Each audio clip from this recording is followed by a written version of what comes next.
Hey guys, welcome back to channel.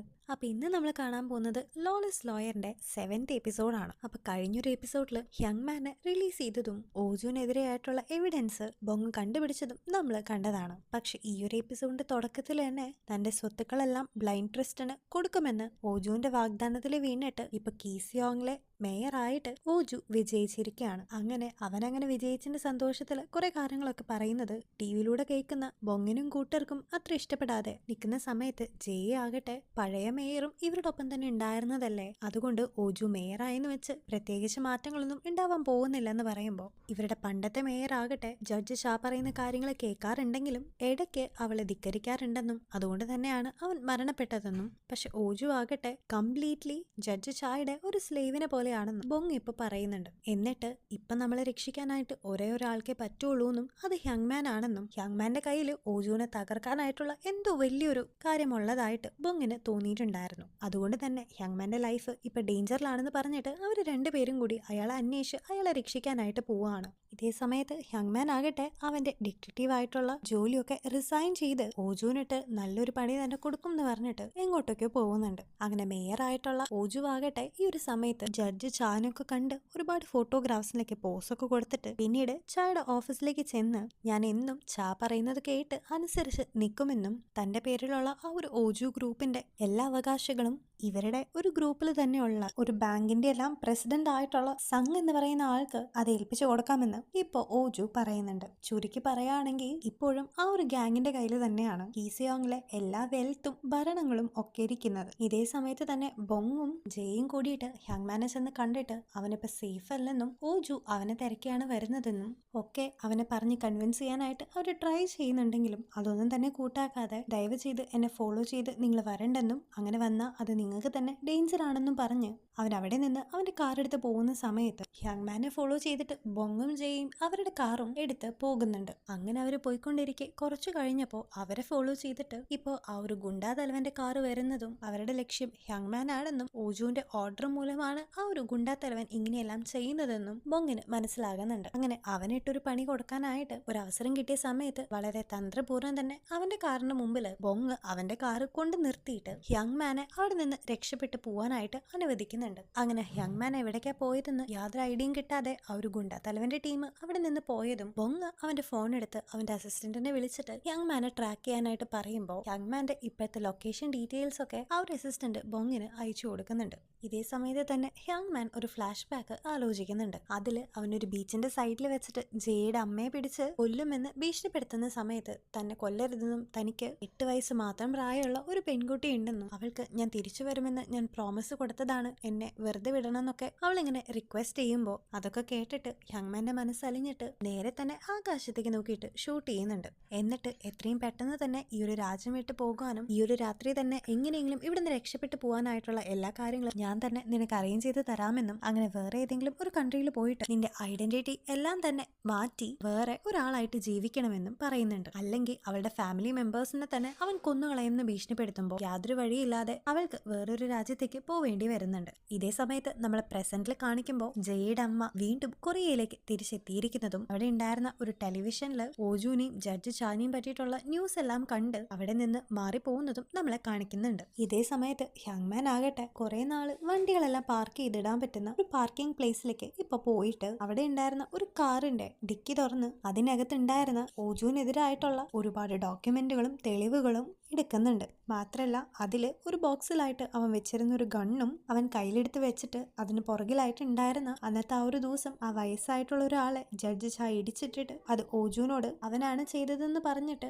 അവൻ murder ചെയ്യുന്ന പോലെയുള്ള ഒരു സീൻ ജയുടെ അമ്മ എടുത്തിട്ടുള്ള ഒരു ഫോട്ടോയും അതിൽ ഉണ്ടായിരുന്നു. അങ്ങനെ അതിനെല്ലാം ശേഷം ജയും ബോങ്ങും കൂടി അവിടേക്ക് എത്തിയതിനു ശേഷം യങ് മാനെ വിളിച്ചു നോക്കുമ്പോൾ അവന്റെ ഫോൺ ആ ഒരു കാറിനുള്ളിലാണ് നടന്നിട്ട് അവര് ആ ഒരു കാറും തുറന്ന് നോക്കുന്ന സമയത്താണ് ആ ഒരു കാറിനുള്ളിൽ ഓജുവിനെതിരെയുള്ള എല്ലാ തെളിവുകളും വെച്ചിട്ടാണ് യങ് മാൻ പോയതെന്ന് അവർക്ക് മനസ്സിലാകുന്നത്. അതിന് തൊട്ട് പുറകിലായിട്ട് തന്നെ യങ്മാൻ അവരെ വിളിച്ചിട്ട് ഇത് എന്നെ ജയിലിൽ നിന്ന് മോചിപ്പിച്ചതിന് നിങ്ങൾക്ക് തരുന്ന സമ്മാനമാണെന്ന് പറഞ്ഞിട്ട് ബൊങ്ങിന്റെ അടുത്ത് തനിക്ക് കുറ്റബോധം ഉണ്ടെന്നും പക്ഷെ ജയിലിന്റെ അടുത്ത് തനിക്ക് ആ ഒരു കുറ്റബോധം ഇല്ലെന്നും അവൻ പറയുന്നുണ്ട്. അങ്ങനെ അടുത്ത സീനിൽ ഓജു ഒരു റെസ്റ്റോറന്റിലിരുന്ന് കുടിക്കുന്നതിന്റെ ഇടയിൽ യങ്മാൻ അങ്ങോട്ടേക്ക് വന്നിട്ട് ഓജു തന്നെ അവന് പണ്ട് കൊടുത്തിട്ടുണ്ടായിരുന്ന ഒരു തോക്ക് അവനെ ഷൂട്ട് ചെയ്യുന്ന രീതിയിൽ പിടിച്ചിട്ട് അവനെ പേടിപ്പിക്കുന്നുണ്ടെങ്കിലും യങ്മാന്റെ ശ്രദ്ധ ഒന്ന് മാറുന്ന സമയത്ത് ഓജു തന്നെ ആ ഒരു തോക്ക് കൈക്കലാക്കിയിട്ട് യങ്മാനെ പിടിച്ച് അവനെ അവരുടെ കസ്റ്റഡിയിൽ വെക്കുന്നുണ്ട്. ഈ സമയത്ത് തന്നെ ബൊങ്ങും ജയും കൂടിയിട്ട് അവർക്ക് കിട്ടിയ എവിഡൻസ് എല്ലാം കൂടി നോക്കിയെങ്കിലും അവരുടെ നാട്ടിലുള്ള നിയമം അനുസരിച്ച് അത്രയും വർഷങ്ങൾക്ക് മുമ്പുള്ള ഒരു എവിഡൻസ് വെച്ചിട്ടൊന്നും അവർക്ക് ഓജുവിനെ എളുപ്പത്തിൽ ട്രാപ്പ് ചെയ്യാൻ പറ്റില്ല എന്ന് മനസ്സിലാക്കിയിട്ട് ഒപ്പം തന്നെ യങ്മാൻ മിസ്സിംഗ് ആണെന്ന് അറിഞ്ഞിട്ട് ഓജു ഉള്ളോടത്ത് യങ്മാൻ ഉണ്ടാവുമെന്ന് അവര് ആലോചിക്കുന്നുണ്ട്. അങ്ങനെ ആ ഒരു ഫയൽസിലൂടെ പോകുന്ന സമയത്ത് ഇപ്പൊ ഓജു ഗ്രൂപ്പ് ഏറ്റെടുത്തിരിക്കുന്ന ബാങ്കിന്റെ പ്രസിഡന്റ് ആയിട്ടുള്ള സംഗിനെതിരെ അവർക്ക് ഒരു തെളിവ് കിട്ടിയിട്ട് അവരതിനെപ്പറ്റി കൂടുതൽ അന്വേഷിക്കുന്ന സമയത്ത് അയാള് എന്റെ ബാങ്ക് ബാങ്ക്രപ്റ്റ് ആയിന്ന് ഫേക്ക് ആയിട്ടുള്ള ഒരു ന്യൂസ് ഒക്കെ ഇറക്കിയിട്ട് സാധാരണ പബ്ലിക് ആയിട്ടുള്ള ജനങ്ങളുടെ കയ്യിൽ നിന്ന് കോടികൾ തട്ടിയെടുത്തു എന്നുള്ള ഒരു കാര്യം ഇപ്പോൾ അവര് കണ്ടുപിടിക്കുന്നുണ്ട്. മാത്രമല്ല ഇതിനെല്ലാം പുറകിൽ ഓജു ആണെന്നും അവർക്ക് ഉറപ്പുണ്ടായിരുന്നു. അങ്ങനെ തന്നെ ഈ ഒരു കേസിൽ ഹെൽപ്പ് ചെയ്യാൻ വേണ്ടിയിട്ട് അങ്ങ് ഇപ്പോൾ മുമ്പേ അവന് പ്രിസണിൽ അടച്ച ഒരു പ്രോസിക്യൂട്ടർ പോയിട്ട് കണ്ടിട്ട് അയാളോട് കീസിയോങ്ങിലേക്ക് വരാനും അവിടെ അവനെ കാത്ത് ആ ഒരു ന്യൂസ് ഇരിക്കുന്നു എന്ന് പറഞ്ഞിട്ട് സംഗിനെതിരെയുള്ള എല്ലാ തെളിവുകളും അയാൾക്ക് കൊടുക്കുന്നുണ്ട്. ഇതേ സമയത്ത് ജയ് ആകട്ടെ കീസിയോങ്ങിലുള്ള ഏറ്റവും നല്ല ഒരു റിപ്പോർട്ടറെ കണ്ടിട്ട് എന്തോ ഒരു ന്യൂസ് അവൾക്ക് കൊടുക്കുന്നുണ്ട്. ഇതേ സമയത്ത് തന്നെ കീസിയോങ്ങിന്റെ പുതിയ മേയറായിട്ട് ഓജു ഒരു മേയറിന്റെ ഓഫീസിലേക്കൊക്കെ വന്നിട്ട് പിന്നെ നല്ല രീതിയിൽ ഷോ ഒക്കെ കാണിക്കുന്ന സമയത്താണ് അവന്റെ ഒരു ഗാർഡിന്റെ കയ്യിൽ നിന്ന് അവനൊരു കോള് കിട്ടുന്നത്. നിങ്ങൾ TV ഒന്നും കാണാറില്ലേന്നും ബാങ്ക് പ്രസിഡന്റ് ആയിട്ടുള്ള സംഗിനെ ഇപ്പൊ പോലീസുകാര് അനാവശ്യമായിട്ട് ജനങ്ങളുടെ പണം തട്ടിയതിന്റെ പേരിൽ എവിഡൻസ് കിട്ടിയിട്ട് അയാൾ അറസ്റ്റ് ചെയ്ത് കൊണ്ടുപോയി എന്ന് പറയുന്നുണ്ട്. ഇതേ സമയത്ത് തന്നെ നേരത്തെ ബൊങ്ങ് പോയിട്ട് കണ്ട ആ ഒരു പ്രോസിക്യൂട്ടറും ജയ് ഇടയ്ക്ക് കാണാറുള്ള ആ ഒരു ഡിറ്റക്റ്റീവും കൂടി ഒരുമിച്ച് ചേർന്ന് ഈ കാര്യങ്ങളുടെ ഒക്കെ സത്യം പുറത്തേക്ക് കൊണ്ടുവരണമെന്ന് തീരുമാനിക്കുന്നുണ്ട്.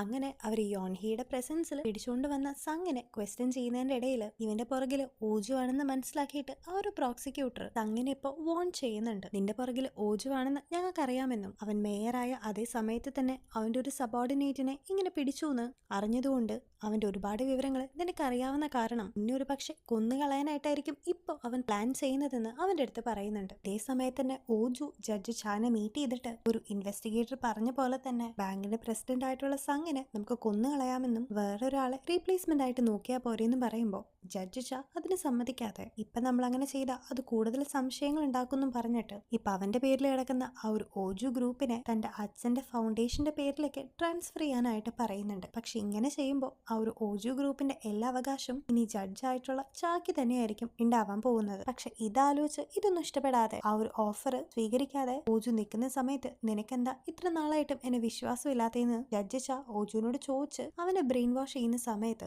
ഏറ്റവും അവസാനം അവനും അതിന് സമ്മതിക്കുകയാണ്. ഇതേ സമയത്ത് ഓജുവിന്റെ ഒരു ഗുണ്ട അവനെ വിളിച്ചിട്ട് യങ്മാനെ ഞങ്ങൾ എത്രയൊക്കെ ഉപദ്രവിച്ചെങ്കിലും ആ ഒരു ഡോക്യുമെന്റ്സ് ഒക്കെ എവിടെയാണ് അവൻ വെച്ചതെന്ന് അവൻ പറയുന്നില്ലെന്ന് പറയുമ്പോൾ ഓജു ആകട്ടെ ബൊങ്ങിനെയും ജയിനെയും ഞാൻ കൊല്ലുമെന്ന് പറഞ്ഞ് അവനെ ഭീഷണിപ്പെടുത്തി നോക്കുന്നുണ്ടെങ്കിലും അപ്പോഴും യങ്മാൻ ആ ഒരു എവിഡൻസസ് ഒക്കെ എവിടെയാണെന്ന് അറിയാത്തത് കേൾക്കുന്ന ഓജുവിന്റെ ആൾക്കാർ വീണ്ടും അവനെ ഇട്ട് നല്ല പോലെ തന്നെ മർദ്ദിക്കുന്നുണ്ട്. അടുത്തതായിട്ട് ജഡ്ജ് ചായയുടെ വീട്ടില് അവൾക്ക് ആ ഒരു ബ്ലൈൻഡ് ലേഡി മസാജ് ഒക്കെ ചെയ്യുന്നതിന്റെ ഇടയിൽ യോൺഹിയുടെ അമ്മ വന്ന് ഒഫീഷ്യൽ ആയിട്ടുള്ള കുറെ കാര്യങ്ങളൊക്കെ അവളുമായിട്ട് സംസാരിക്കുന്നുണ്ട്. ഇതെല്ലാം ശ്രദ്ധിച്ചുകൊണ്ടിരുന്ന ആ ഒരു ബ്ലൈൻഡ് ലേഡി കുറച്ചു നേരം കഴിയുമ്പോൾ ആരെയോ വിളിച്ച് ഈ കാര്യങ്ങളെല്ലാം അറിയിക്കുന്നത് യോൺഹിയുടെ അമ്മ കാണുന്നുണ്ട്. അതേ സമയത്ത് തന്നെ ഓജുവാണ് ആ ഒരു ബ്ലൈൻഡ് ലേഡീനെ അവിടേക്ക് വിട്ടിട്ട് അവർ തമ്മിലുള്ള സംസാരങ്ങളൊക്കെ അറിയാനായിട്ട് ശ്രമിക്കുന്നത് എന്ന് നമ്മളെ കാണിക്കുന്നുണ്ട്. ഇതിലൂടെ തന്നെ പരസ്പരം ആർക്കും തന്നെ വിശ്വാസം ഇല്ലെന്നും നമുക്ക് മനസ്സിലാക്കാം. അടുത്ത സീനിൽ ജയിക്ക് ജഡ്ജ് ചായയുടെ ഒരു കോള് കിട്ടിയിട്ട് അവർ തമ്മിൽ മീറ്റ് ചെയ്യുന്ന സമയത്ത് ജയി ആദ്യം ഒരു ലോയറിനെ തല്ലിയതിന്റെ പേരിൽ അവൾക്ക് സസ്പെൻഷൻ കിട്ടിയത് അവൾ ഫസ്റ്റ് എപ്പിസോഡിൽ കണ്ടതാണ്. അങ്ങനെ ആ ഒരു ലോയറിനെയും വിളിച്ചു വരുത്തിയിട്ട് ഇയാളോട് ഞാൻ സംസാരിച്ച് നിന്റെ സസ്പെൻഷനൊക്കെ ക്ലിയർ ആക്കി ഇനി നിനക്ക് ജോലിയിലേക്ക് പ്രവേശിക്കാന്നൊക്കെ പറയുമ്പോൾ ഇനി ഞാൻ തിരിച്ച് ജോലിക്ക് കയറിയ സ്ഥിതിക്ക് ചാ ചെയ്ത എല്ലാ ക്രൈംസും ഞാൻ പ്രൂവ് ചെയ്ത് പുറം ലോകത്തെ അറിയിക്കും എന്ന് അവളെ വിളിച്ചിട്ട് ജയി നേരെ അവിടെ ഇറങ്ങി നേരെ തന്നെ ബൊങ്ങിനെ കണ്ട് ഈ കാര്യങ്ങളെല്ലാം പറയുന്നുണ്ട്. ഇതിലൂടെ തന്നെ ജയിക്ക് എല്ലാ സത്യങ്ങളും മനസ്സിലായെന്ന് ഉറപ്പാണ്. അങ്ങനെ ബൊങ്ങിനെ കണ്ട ശേഷം ഈ കാര്യങ്ങളൊക്കെ അച്ഛൻ്റെ അടുത്ത് പറയാനായിട്ട് അവളുടെ വീട്ടിലേക്ക് പോകുന്ന സമയത്ത് അവിടെ ഇവരെയും നോക്കിയിട്ട് വേറെ കൺട്രിയിൽ നിന്ന് വന്നിട്ടുള്ള ജയിയുടെ അമ്മ നിൽക്കുന്നതും അവരുടെ ആ ഒരു സന്തോഷമൊക്കെ കണ്ട് അതെല്ലാം മിസ് ചെയ്ത് വളരെ ഇമോഷണൽ ആവുന്നതും നമ്മളെ കാണിക്കുന്നുണ്ട്. ഇതേ സമയം ജഡ്ജ് ചായ ആകട്ടെ ജയിയിൽ നിന്ന് അങ്ങനെ ഒരു ഡയലോഗ് ഒട്ടും തന്നെ പ്രതീക്ഷിക്കാതെ എന്തോ അടി കിട്ടിയ പോലെ ഇരിക്കുകയാണ് ചാ. ഒരു സമയത്ത് നമ്മളൊരു ഫ്ലാഷ് ബാക്ക് കാണിക്കുന്നുണ്ട്. അതിൽ ഈ ജഡ്ജ് ചായും പിന്നെ ബൊങ്ങിന്റെ അമ്മയും പണ്ട് നല്ല ഫ്രണ്ട്സ് ആയിരുന്നുവെന്നും പക്ഷെ ജഡ്ജ് ചാ ചെയ്ത കുറ്റങ്ങളെല്ലാം ബൊങ്ങിന്റെ അമ്മ കണ്ടുപിടിച്ച് അതെല്ലാം കോടതിയുടെ മുമ്പിൽ ഏറ്റു പറഞ്ഞ് സത്യത്തെ തെളിയിക്കാനായിട്ട് പറയുമ്പോൾ അതൊന്നും തന്നെ കേൾക്കാതെ ജഡ്ജ് ചായ ആകട്ടെ അവിടെ അവൾ എവിഡൻസ് ആയിട്ട് എടുത്തു വെച്ചിരുന്ന കുറെ ഫോട്ടോഗ്രാഫ്സിൽ ചിലതൊക്കെ ഇപ്പോൾ അവൾ കത്തിച്ച് കളയാണ്. എന്നിട്ട് നിനക്ക് നിന്റെ മകനുമായിട്ട് സമാധാനമായിട്ട് ജീവിക്കണമെങ്കിൽ ഒരു പ്രശ്നം ഉണ്ടാക്കാതെ ഒതുങ്ങി ജീവിക്കണമെന്ന് അവളെ ത്രെട്ടൻ ചെയ്തിട്ടാണ് ജഡ്ജ് ചാവിടുന്ന് പോകുന്നത്. ഇതേ സമയത്ത് തന്നെ ഓജു യങ്മാനെ കാണാനായിട്ട് എത്തിയിട്ട് എന്നെ കൊടുക്കാനായിട്ട് ആ എവിഡൻസസ് ഒക്കെ ബൊങ്ങിന് കൊടുത്തത് നീ തന്നെയല്ലേന്ന് യങ്മാനോട് ചോദിക്കുമ്പോൾ അത് കേട്ട് യങ്മാൻ ഓജുവിനെ കളിയാക്കി ചിരിക്കുന്നുണ്ട്. അങ്ങനെ ഇത് കേട്ടിട്ട് വളരെ ദേഷ്യം വന്ന് അവൻ അവിടുന്ന് പോകുന്നേക്കാളും മുമ്പ് യങ്മാന്റെ കാര്യത്തിൽ ഒരു തീരുമാനമാക്കാനായിട്ട് അവന്റെ അസിസ്റ്റന്റിന്റെ അടുത്ത് പറയുന്നുണ്ട്. ഇതേ സമയത്ത് തന്നെ ബൊങ്ങിന്റെ അസിസ്റ്റന്റും ആ ലോൺ ഷാർക്കും കൂടിയിട്ട് ഈ ഒരു സ്ഥലം കണ്ടുപിടിച്ച് ബൊങ് ഇപ്പൊ അങ്ങോട്ടേക്ക് വന്നുകൊണ്ടിരിക്കുകയാണ്. ആ നേരം തന്നെ ഓജുവും ആ ഗുണ്ടത്തലവനും കൂടിയിട്ട് യങ്മാൻ തന്റെ എവിഡൻസസ് ഒക്കെ ഒരു കാറിൽ ഒളിപ്പിച്ച് വെച്ചതും അതിൽ ഓജുവിന് നേരെയുള്ള ആ ഒരു ഫോട്ടോ ഒക്കെ തെളിവായിട്ടുള്ളത് നമ്മൾ നേരത്തെ കണ്ടിരുന്നതാണല്ലോ. അങ്ങനെ ഇപ്പൊ അവര് ആ ഒരു കാറ് കണ്ടുപിടിച്ച് അതിനെ തീയിട്ട് ആ എവിഡൻസസ് ഒക്കെ നശിപ്പിച്ചുകൊണ്ടിരിക്കുകയാണ്. ആ നേരം യങ്മാന്റെ അടുത്തേക്ക് ഇപ്പോൾ ബൊങ് എത്തിയിട്ട് അവിടെയുള്ള എല്ലാ ഗാർഡ്സിനെയും ഇടിച്ച് നശിപ്പിച്ച് അവർക്കെതിരെ നല്ല രീതിയിൽ ഫൈറ്റ് ചെയ്യുന്നതിന്റെ ഇടയിൽ ഓജുവിന്റെ ഒരാൾ വന്നിട്ട് യങ്മാന്റെ തലയിൽ തന്നെ ഒരു ഇരുമ്പ് വെടി വെച്ച് അടിക്കുന്നുണ്ട്. ഇത് കണ്ടിട്ട് ബൊങ്ങും അവന്റെ അസിസ്റ്റന്റും വേഗം തന്നെ യങ്മാനെ ഹോസ്പിറ്റലിലേക്ക് എത്തിക്കാനായിട്ട് ശ്രമിച്ചെങ്കിലും അതിനു മുമ്പേ തന്നെ യങ്മാൻ അവിടെ കിടന്ന് മരിച്ചു പോവുകയാണ്. മരിക്കുന്നേക്കാളും മുമ്പ് തന്നെ ഞാൻ എന്നോട് ചെയ്തത് വലിയ തെറ്റാണെന്നും ഒരിക്കലും നീ എൻ്റെ അടുത്ത് ക്ഷമിക്കരുതെന്നും പറഞ്ഞിട്ടാണ് അവൻ മരിക്കുന്നത്. അങ്ങനെ യങ്മാന്റെ ഫ്യൂണറലൊക്കെ നടക്കുന്ന ആ ഒരു ഹാളിലേക്ക് ഓജു ഒരു നാണവും ഇല്ലാതെ കയറി ചെന്നിരിക്കുകയാണ്. യങ്മാനെ കൊന്നിട്ട് ഇവിടേക്ക് കയറി വരാനായിട്ട് നിനക്ക് എങ്ങനെ ധൈര്യം വന്നു എന്ന് ജയ് അവരോട് ചോദിക്കുന്ന സമയത്ത് തെളിവില്ലാതെ എന്നെ പറ്റി അങ്ങനെ ഒരനാവശ്യവും നിങ്ങൾക്ക് പറയാനായിട്ട് സാധിക്കില്ല എന്ന് പറഞ്ഞ് ഓജു അവിടെ നിന്ന് പോകുന്നുണ്ട്. ഇതേ സമയത്ത് തന്നെ തന്റെ രൂപവും ഭാവവും ഒക്കെ മാറ്റിയിട്ട് ജയുടെ അമ്മയും യങ്മാന്റെ ഫ്യൂണറൽ നടക്കുന്ന ആ ഒരു ഹാളിന്റെ പുറത്തേക്ക് എത്തിയിട്ടുണ്ടായിരുന്നു. അതറിയാതെ പെട്ടെന്ന് ജയ് അവളുടെ അടുത്തേക്ക് നടന്നു നീങ്ങിയതും അവർ തമ്മിൽ ചെറിയൊരു ക്രാഷ് ഉണ്ടായതുകൊണ്ട് തന്നെ ജയ് അവളുടെ മുമ്പിൽ നിൽക്കുന്നത് അവളുടെ സ്വന്തം അമ്മയാണെന്നറിയാതെ അവളോട് സോറി ചോദിച്ചിട്ട് അവിടെ നിന്ന് പോവാൻ നിൽക്കുന്നതെല്ലാം ദൂരെ നിന്നിട്ട് ബോങ് ശ്രദ്ധിക്കുന്ന ഒരു സീനോട് കൂടിയിട്ട് ഇന്നത്തെ എപ്പിസോഡ് ഇവിടെ എൻഡ് ചെയ്യുന്നുണ്ട്. അങ്ങനെ ആകെയുള്ള എവിഡൻസും വിറ്റ്നസ് ആയിട്ടുള്ള യങ്മാനും ഇപ്പൊ ബോങ്ങിന്റെ കയ്യിൽ നിന്ന് നഷ്ടപ്പെട്ടിരിക്കുകയാണ്. ഇനി ഓജുവിനെതിരെ അടുത്തതായിട്ട് അവർ ഏത് കരു നീക്കുമെന്നും ജയുടെ അമ്മയെ അവളെ തിരിച്ചറിയുമെന്നൊക്കെ ഇനി വരുന്ന എപ്പിസോഡ്സിലൂടെ നമുക്ക് മനസ്സിലാക്കാം. അപ്പോൾ ഈ ഒരു വീഡിയോ ഇഷ്ടപ്പെട്ടാൽ ഞങ്ങളുടെ വീഡിയോ ലൈക്ക് ചെയ്യാനും ചാനൽ സബ്സ്ക്രൈബ് ചെയ്യാനും ആരും മറക്കരുത് കേട്ടോ. അപ്പോൾ അടുത്ത വീഡിയോ ആയിട്ട് നാളെ വീണ്ടും കാണാം. Till then take care and by.